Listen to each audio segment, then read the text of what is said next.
नमस्कार, मी धनंजय साबळे, मुंबई तकमध्ये आपलं स्वागत आहे। मी सध्या एका आखाड्यात आहे। म्हणजे या आखाड्यासोबतच आणखी एका आखाड्याची सध्याच्या घडीला राजकारणातल्या आखाड्याची तयारी सुरू आहे, ती म्हणजे विधानसभेच्या आखाड्याची। आणि खास कार्यक्रम मुंबई तकचा हाच आहे, तो म्हणजे विधानसभेचा आखाडा। आणि या आखाड्यात अशा पद्धतीने आखाडा मारावा लागत नाही, तर त्या ठिकाणी ते राजकारणातला आखाडा असतो। आणि त्याच राजकारणातल्या आखाड्यात आज आपण जाणार आहोत अकोल्यातील अकोला पूर्व या विधानसभा क्षेत्रामध्ये, ज्या ठिकाणी भाजपचे विद्यमान आमदार रणधीर सावरकर हे या अकोला पूर्वचे आमदार आहेत। आणि सोबतच रणधीर सावरकर म्हणजे जिल्ह्याचं नेतृत्व जे भाजपचं करतायत तेच या ठिकाणी आहे। महत्त्वाची ही गोष्ट आहे की अजून बाकीच्या ज्या पार्ट्या आहेत, बाकीचे जे उमेदवार आहेत ते अजून निश्चित जरी नसले तरी भाजपकडून रणधीर सावरकर हे निश्चित मानले जात आहेत।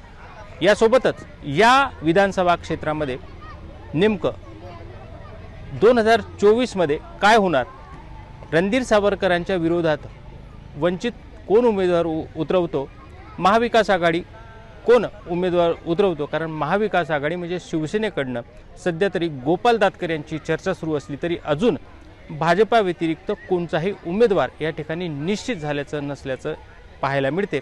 पण एकंदरीतच या संपूर्ण विधानसभेच्या या आखाड्यामध्ये लोकांना काय वाटतं, मतदारांना काय वाटतं, ते काय म्हणतात हे संपूर्ण आपण जाणून घेणार आहोत पुढील काही मिनिटात। तुमचा मतदारसंघ कोणता आहे आणि यावेळेस तुमच्या मतदारसंघामध्ये कोणाकोणाची लढत राहील असं वाटतं तुम्हाला? माझा मतदारसंघ अकोला पूर्व हा आहे। यामध्ये उद्धव बाळासाहेब ठाकरे शिवसेना व भारतीय जनता पार्टी यांची डायरेक्ट लढत राहणार आहे। काय मुद्दे राहतील या निवडणुकीत, कोणत्या मुद्द्यावर मतदान करणार आहात तुम्ही? आमच्या अकोला पूर्वमध्ये जो आहे तो ग्रामीण विभाग येतो, त्यामुळे मुख्यतः शेतकरी आणि अर्धा भाग शहरी येतो, त्यामुळे रोजगार हा मुद्दा राहणार आहे। आणि आमच्या इथले जो विकासाची कामं आहेत ती बऱ्याच प्रमाणात माननीय श्री रणधीर सावरकर यांनी केलेली आहेत। हा एक महत्त्वाचा मुद्दा राहील की आमच्या इथले कामं सगळेच होतात। एक राज्यात 5 वर्षात 2 सरकार आले, महाविकास आघाडी आणि महायुती, यापैकी कोणाचं काम चांगलं वाटलं? कारण पहिल्या काळात कोविड होता त्या 2.5 वर्षातलं ते काम आणि सध्या या 2.5 वर्षात ही महायुतीचं काम कोणाचं योग्य वाटलं आणि काय त्याच्यात एखादं काम सांगता येईल तर योग्य वाटलं असेल तर?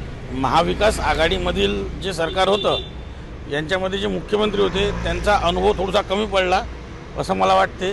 त्यामुळे जेव्हा विकास कामं द्यायची वेळ आली तेव्हा त्यांनी त्यांच्या म्हणजे त्यांच्या ज्या पक्षातील लोक होते यांना डावलून आणि जे अनुभवी लोक आहेत यांनीच तो निधी पूर्ण मुख्यमंत्र्यांकडून घेऊन गेले असं मला वाटते। तसेच जेव्हा आपण महायुतीचा विचार करतो त्यावेळी तिथे सगळ्याच प्रकारचे जे आमदारापासून सगळे आहेत यांना अनुभव आहे, त्यामुळे त्यांनी त्यांच्या आपापल्या परिसरात निधी घेऊन जाऊन आपापल्या एरियातील कामं केले असं मला वाटते।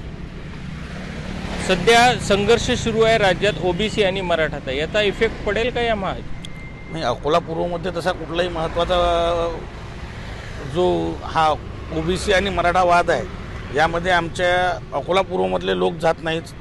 त्यांना विकास पाहिजे आहे आणि विकास हा कुठल्या पक्षाचा नाही पहिले सांगतो, पण भारतीय जनता पार्टीतर्फे चांगल्या प्रकारचा विकास होत आहे, त्यामुळे आम्हाला त्यांना सपोर्ट करावा वाटतो।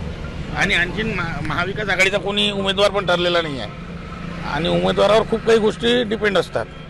मला एक सांगा, हिंदुत्वाचा मुद्दा प्रभावी राहील? हो, आमच्या इथे प्रखर हिंदुत्व आहे।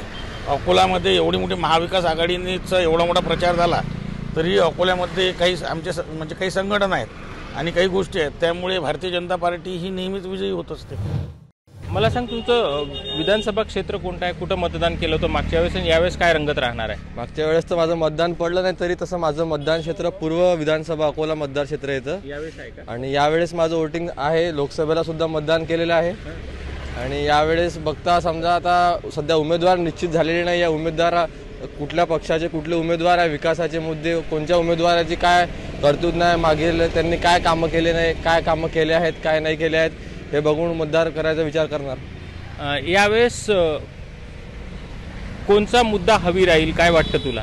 यावेळेस सगळ्यात जास्त मुद्दा म्हणजे आपल्या विदर्भ क्षेत्रात चालेल तो म्हणजे विकासाचा मुद्दा चालेल. आपल्या इकडे रस्ते आणि बाकी दुसरं सोडून काहीच नाही गेलेलं आहे. स्वच्छता, कचरे, डम्पिंग यार्ड आज तसेच पडलेले आहेत. ना कोणाला नोकऱ्या आहेत, ना काही नवीन पोलीस भरती होत आहे. झाले तरी त्यात करप्शन बघता होत आहेत. फक्त रस्ते सोडून आपल्या इकडे काहीच नाही. सगळ्यात मोठा मुद्दा म्हणजे राहणार बेरोजगारी सध्याचा.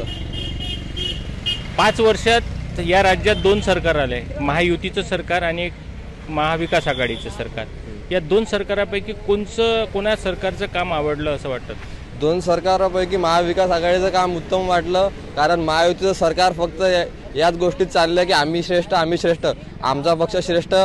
तिन्ही पक्ष आपल्या पक्षाची स्तुती करण्यातच व्यस्त आहे, दुसरं काहीच नाही असं मला वाटतं, माझं व्यक्तिमत्व मत. यामध्ये हिंदुत्वाचा मुद्दा प्रखरतेने राहील का या विधानसभेत? हिंदुत्वाचा मुद्दा राहील ना प्रखरतेने, पण कसं आहे, पण विकासाच्या जोरावर मतदान जास्त लोकांनी करावं असं मला वाटते. मला एक सांगा, आता विधानसभेचा पूर्व भाग आहे, यामध्ये कोणाकोणाची लढत दिसते, कोण संभाव्य उमेदवार आहेत, काय वाटतं नागरिकांना? आता सध्या जे आमचे BJPचे आहेत उमेदवार, म्हणजे आमदार आहेत रनिंग, त्यांची होऊ शकते. बाकी पक्षाचे आहेत, वंचितवाले जसे आहेत, तेही त्यांचा उमेदवार उभा करू शकतात. उभटा गटाचे जे आहेत त्याचे उमेदवार उभा करू शकतील.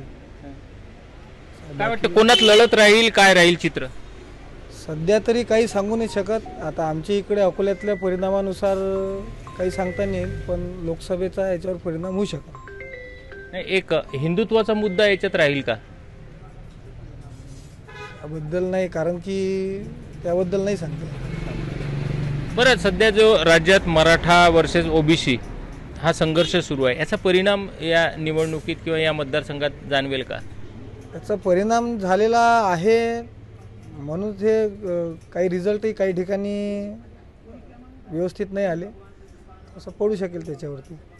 बरं, राज्यात या 5 वर्षात, गेल्या 5 वर्षात 2 सरकार होती. एक महाविकास आघाडीचं होतं आणि एक महायुतीचं होतं. त्यातले कोणते असे काही भाग आहेत किंवा मुद्दे आहेत जे तुम्हाला पटलेले आहेत?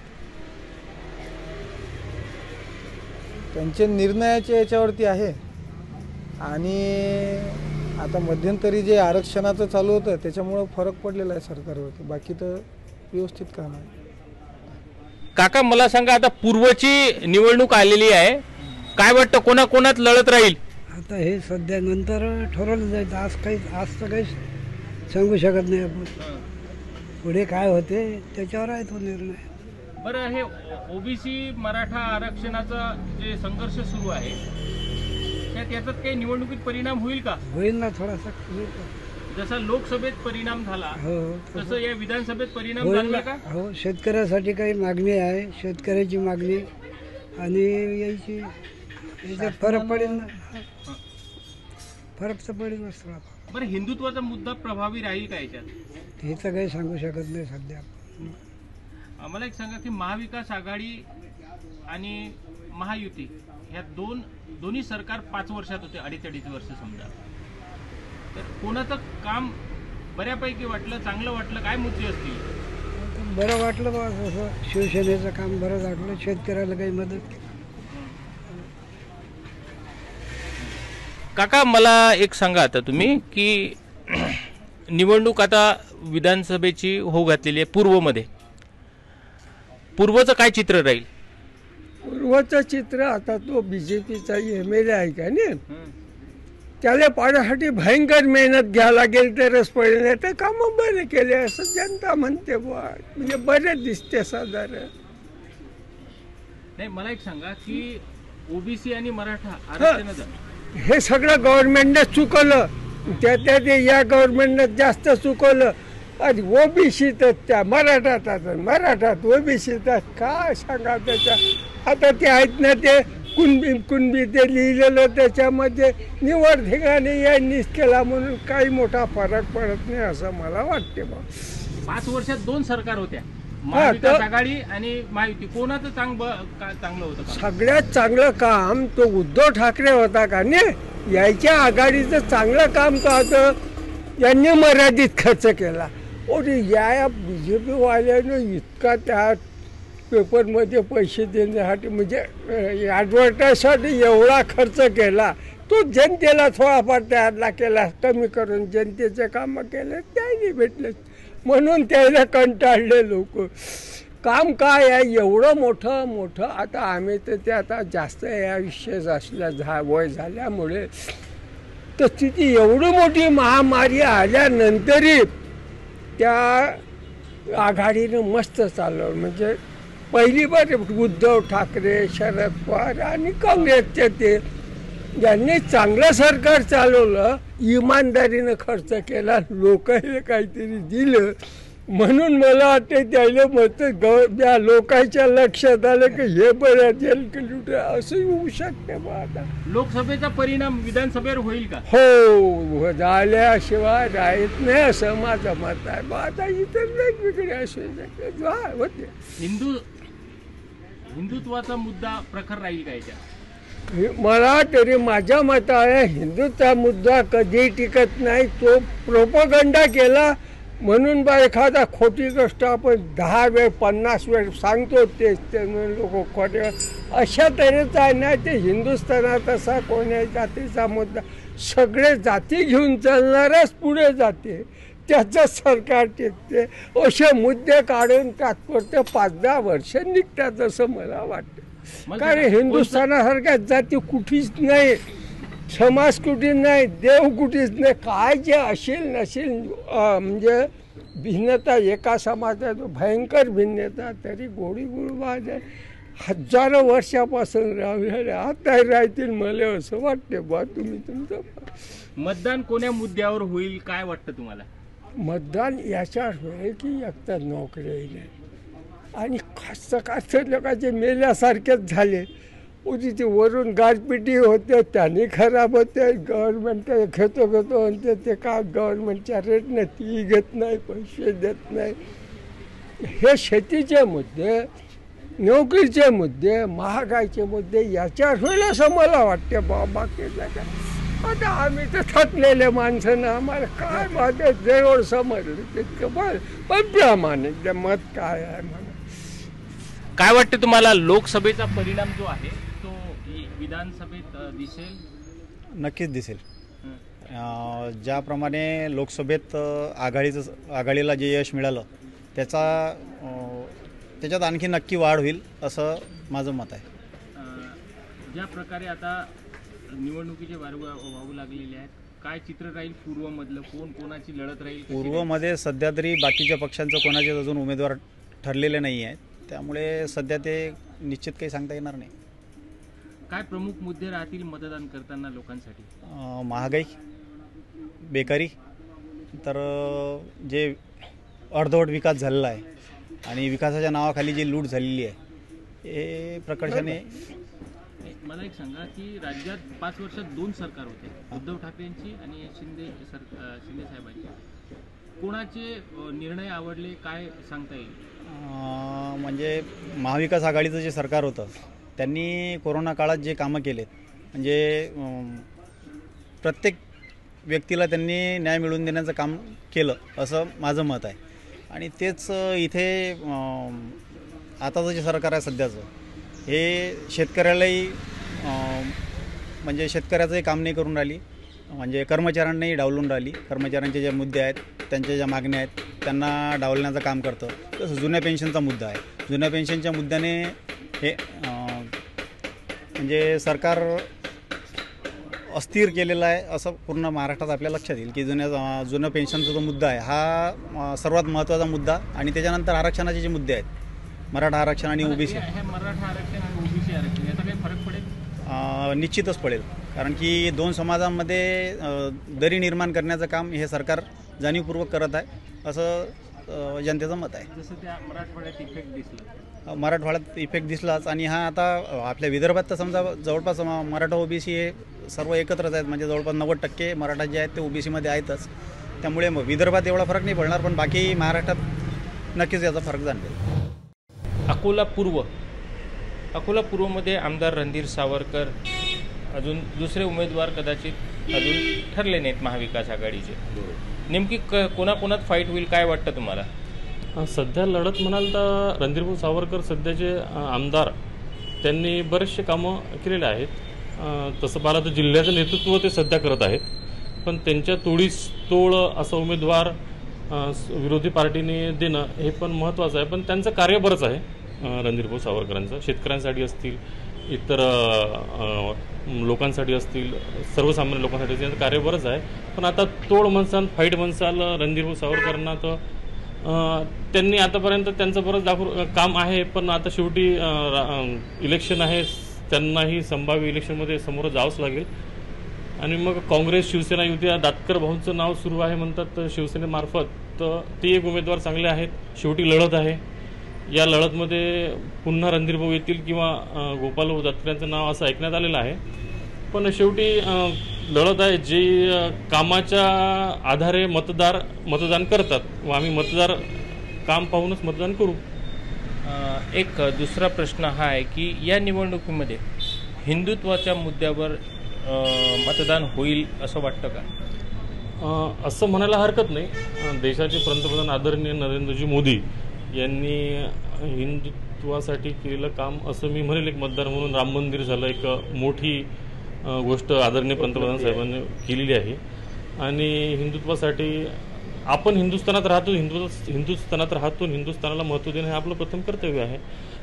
एक दुसरा प्रश्न, राज्यात सध्या ओबीसी आणि मराठा हा संघर्ष सुरू आहे आरक्षणावरनं, तर याचा फरक या निवडणुकीत पडेल का? आता कळत न कळत या निवडणुकीत ओबीसी मराठाचा फरक पडेल का, तर मला असं वाटतं बीडमध्ये तो पडला की नाही पडला हे राजकीय दृष्टीतून ते लोक पाहतील.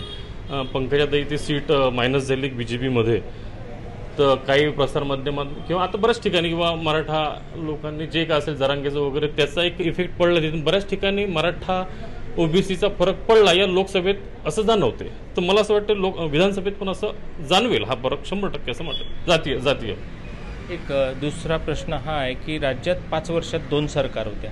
एक महाविकास आघाडीची उद्धव ठाकरे यांच्या नेतृत्वात, आणि दुसरी आता शिवसेनेचे जे शिंदे साहेब आहेत ते मुख्यमंत्री आहेत. या 2 सरकारमधली काय कामं आवडली, काय नेमकं आठवते का तुम्हाला, काय नेमकं काम? 100% मुख्यमंत्री असताना आदरणीय उद्धव साहेबांनी जे कोरोनाच्या वेळेस कार्य केलं ते खरोखरच सराहनीय होतं. आणि तेव्हाचे आरोग्यमंत्री मला वाटते राष्ट्रवादीचे, त्यांनी पण चांगलं काम केलं होतं. टोपे साहेबांचं चांगलं काम होतं. आणि आदरणीय मुख्यमंत्री साहेबांनी बरंचसं मार्गदर्शन आपल्या वेळोवेळी आपल्या महाराष्ट्राच्या जनतेला केलं होतं. उद्धव साहेबांनी त्यांचं कार्य बरंच चांगलं होतं त्यांच्या पिरियडमधलं. आणि राहिले शिंदे साहेब तर आता त्यांना 2 वर्ष झाले, त्यांचंही कार्य ठीक आहे, करतील चांगलं, अजून काय करायचं त्यांना. पण उद्धव साहेबांनी ते कोरोनाच्या वेळेस त्यांनी कार्य चांगलं होतं, आमच्या मतदारांच्या आठवणीत ते आहेच 100%. मला एक सांगा दादा, आता विधानसभेचं वारं वाहू लागलेलं आहे. विधानसभेच्या पूर्वमध्ये काय मतदारांना वाटते, कोणाकोणात लढाई राहील, काय राहील? लढाई म्हटल्यापेक्षा एक स्पर्धा जी राहील ती BJP आणि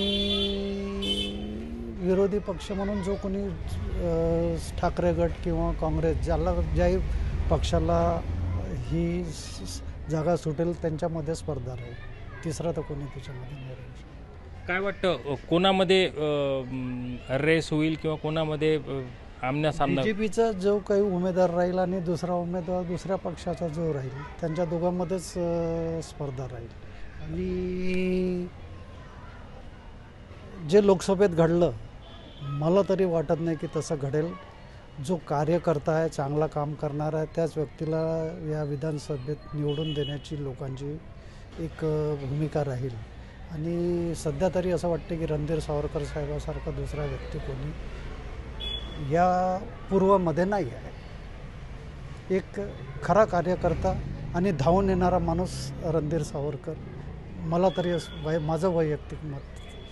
हिंदुत्वाच्या मुद्द्याचा विचार होईल का या निवडणुकीत? व्हायलाच पाहिजे. बाकीचे पक्ष जसं स्वतःचा बाकीच्या कम्युनिटीचा विचार करतात तसं हिंदुत्वाचा मुद्दा उचलून धरायलाच पाहिजे. कारण हिंदू जर राज्य आहे, हिंदू राष्ट्र आहे, तर त्याचा विचार तर प्रामुख्यानं व्हायलाच पाहिजे. बरं, लोकसभेचा जो परिणाम आला तो विधानसभेत उतरू शकेल का? नाही, असं काही नाही. कारण लोकसभेमध्ये ज्या कोणी पक्षानं म्हणजे ज्याला काही थोडेफार जास्त खासदार निवडून मिळाले, तर मला असं वाटतं की काही खोटं आमिष दाखवून खोटा प्रचार करून मतं मिळालेली आहेत. तसं लोकांच्या आता लक्षात आलेलं आहे. त्यामुळे विधानसभेवर तसा काही परिणाम होणार नाही. मतदान करताना कोणत्या मुद्द्याला तुम्ही प्रामुख्यानं भर द्याल त्यावर? माझं एक असं मत राहील की कोणताही पक्ष असो, त्या पक्षानं सर्वसाधारण लोकांना, सर्वच कोणत्याही उच्च वर्णीय असो, मध्यमवर्गीय असो किंवा गरीब वर्गातून असो, सर्वांना एकसारख्या नजरेनं बघायला पाहिजे. कारण ज्याला काही कितीही दिलं तरी शेवटी काय घडून येते हे आता लोकसभेत दिसून आलं. त्यामुळे सर्वांचा विचार सारखा व्हायला पाहिजे. एक दुसरा महत्त्वाचा प्रश्न हा आहे की या 5 वर्षात 2 युवत्या ज्या आहेत सत्तेच्या गादीवर बसलेल्या आहेत. कोणाचे निर्णय आवडले? काय सध्या जो पक्ष एकनाथराव शिंदे साहेबांच्या नेतृत्वामध्ये महाराष्ट्रात जी काही सत्ता म्हणजे राज्य चालू आहे, ते निर्णय एकदम चांगले आहे. कारण मागच्या आघाडीच्या सरकारमध्ये जे निर्णय होते ते नुसतं शोचे होते असं माझं वैयक्तिक मत आहे. आणि एकनाथ शिंदे साहेब धडाडीनं निर्णय घेतात. फडणवीस साहेबांचा सुद्धा त्यांना चांगला साथ मिळतो. त्यामुळे मला ह्या सरकारवर जास्त विश्वास आहे. एक शेवटचा प्रश्न आहे. ओबीसी आणि मराठा जो संघर्ष सुरू आहे त्याचा परिणाम जाणवेल काही? असं काही नाही वाटत. कारण कसं आहे, मराठाच्या ठिकाणी व्यवस्थित आहेत, ओबीसीच्या ठिकाणी व्यवस्थित आहे. फक्त विनंती एवढीच आहे सरकारला की कोणाला दुखवू नये, सर्वांना व्यवस्थितरित्या त्यांनी हँडल केलं पाहिजे. आणखी एक प्रश्न आहे. राज्यातलं कोणतं नेतृत्व प्रभावी आहे असं तुम्हाला वाटतं? शिंदे साहेबांचंच नेतृत्व प्रभावी आहे. आणि शिंदे साहेबांचं कसं निस्वार्थ बिलकुल निर्णय घेतात आणि ताबडतोब निर्णय घेतात. पेंडिंग पडत नाहीत, कोणाला खोटं बोलत नाहीत, आमिष दाखवत नाहीत. मागच्या सरकारनं फक्त तेच केलेलं आहे. नुसता फोडाफोडीचे आता आरोप लावल्या जाते BJPवर फोडाफोडीचे, परंतु माझं असं मत आहे की फोडाफोडी मागच्या सरकारमध्ये झालेली. ज्यांना बहुमत लोकांनी बहुमत दिलेलं आहे, बहुमतानं निवडून दिलं, त्या पक्षाला CM बनवू दिलं नाही. त्यामुळे काही अर्थ नाही. सध्याच्या याच्यामध्ये तरी शिंदे साहेबांचं, फडणवीस साहेबांचं एकदम चांगलं नेतृत्व. आपण अकोला जिल्ह्यातील अकोला पूर्व या मतदारसंघाचा आढावा घेतला. कारण या आढाव्यामध्ये सर्वसामान्य जी जनता आहे, मतदार आहेत, त्यांच्याशी आपण हे जाणून घेतलं की या मतदारसंघाचं नेमकं राज्यातल्या प्रश्नावर या मतदारसंघामध्ये काही इफेक्ट पडतो का. तर मतदारांनी आपापले जे आहेत मतं या ठिकाणी मांडलेले आहेत.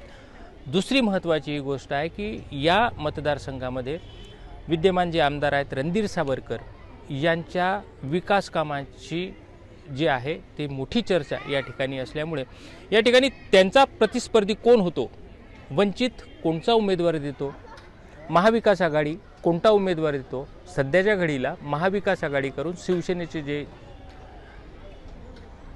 उद्धव ठाकरे यांच्या गटाचे जिल्हाध्यक्ष आहेत गोपाल दातकर यांच्या नावाची चर्चा महाविकास आघाडीकडून होत असली तरी अजून हे दोन्ही उमेदवार जे आहेत निश्चित नाही. त्यामुळे मतदारांना सध्या मतदार जो आहे, मतदार राजा जो आहे तो सध्या संभ्रमात आहे. नेमकं वेळेवर कोण उमेदवार होतो, कोणात कशी टक्कर होते हे मतदार या ठिकाणी सध्याच्या घडीला सांगण्यात अजून निश्चित दिसत नाही आहेत.